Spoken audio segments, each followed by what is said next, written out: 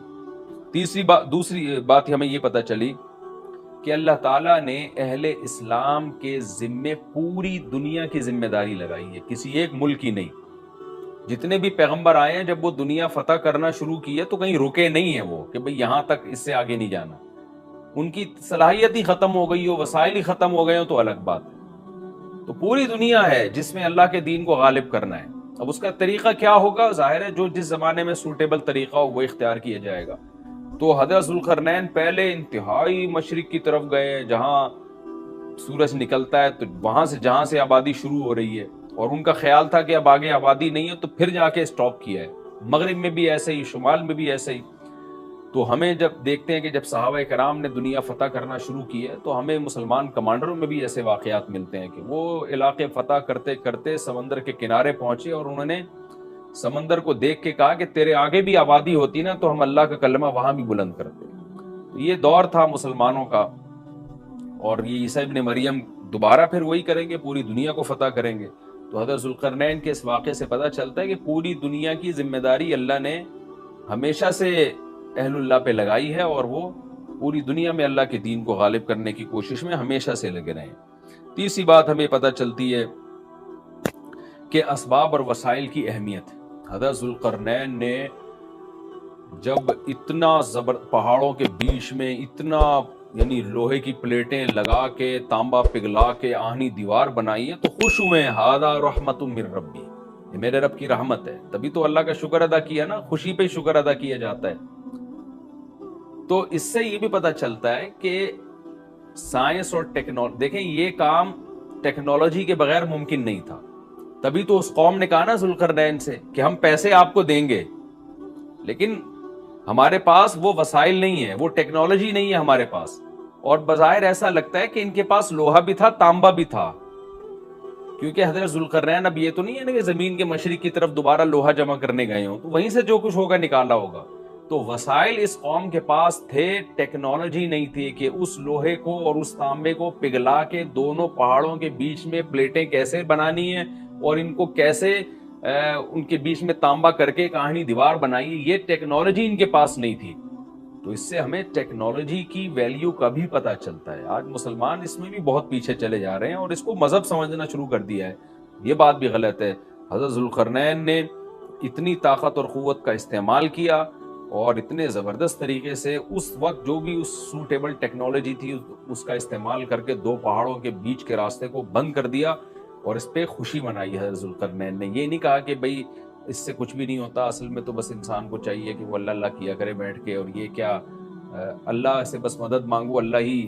یاجوج ماجوج کے بارے میں ان کو کہہ دیتے ذوالقرنین کہ تم سب رات کو تہجد میں اٹھ کے دعائیں مانگو, اللہ یاجوج ماجوج سے تمہیں بچا لے گا.